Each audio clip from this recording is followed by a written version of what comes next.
Hi everyone, Colin here. In this video, I'm going to show you how you can connect Shopify to WordPress via Groundhogg using the Shopify integration for Groundhogg.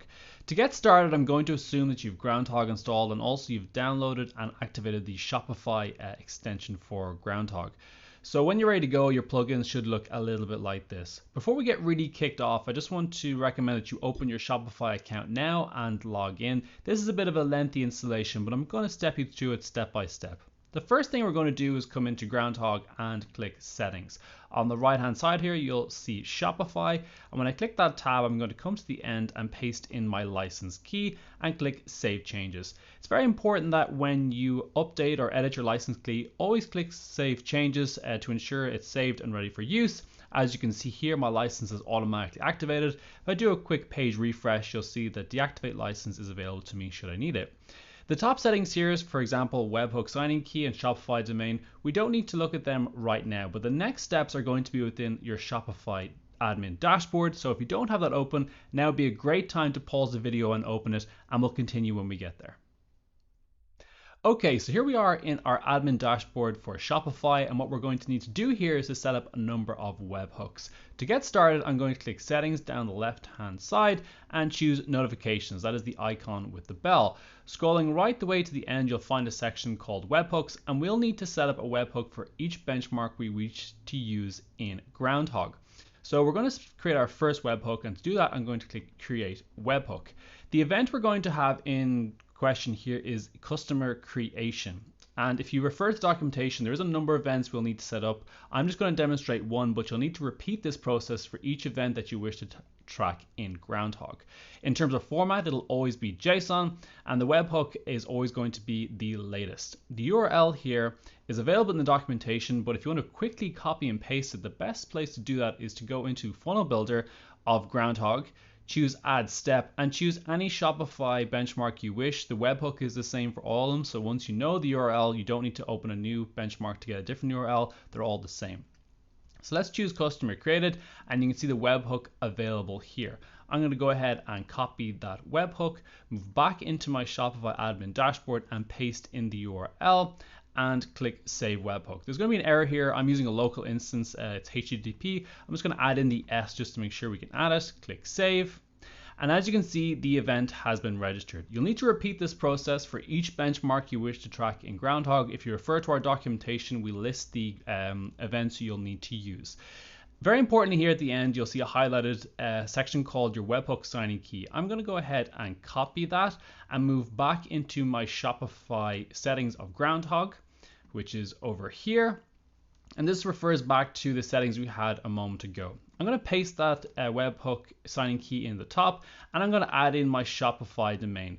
So this is the domain that was given to you by Shopify when you first signed up. If you're using a custom domain or a CNAME, if that's registers with you, don't use that. You're going to use the original Shopify domain. I'm just going to choose example.shopify.com for this particular video. And also the option here to verify webhooks. I recommend you enable this setting because what this does ensures that any webhook or any notification coming from Shopify is genuine. Once you're ready there, click Save Changes and just verify that your settings are saved. So once you have all your webhooks set up for every notification you wish to track in Groundhogg, we're going to start building some funnels. So if you want to pause the video now, refer to our documentation, make sure all your webhooks are set up, and then we'll continue in the funnel builder. Okay, so here we are in the funnel builder of Groundhogg, and I'm going to step you through a number of Shopify funnels.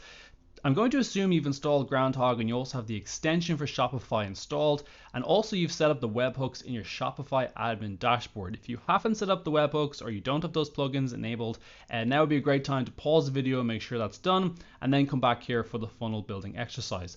The first funnel I'm going to show you is a really simple one, and that is when the customer is created, we're going to tag them. So I've chosen a customer created benchmark. In terms of actions, I'm going to apply a tag, and we're just going to add in a really simple tag called Shopify customer. So what this funnel will do is when it's triggered, when the customer is created in Shopify, we'll create the contact in Groundhogg and then we'll apply a tag to them. So say Shopify customer. And of course you can extend this on. You could send them a text, send them an email, etc. So that's just a really quick funnel for Shopify.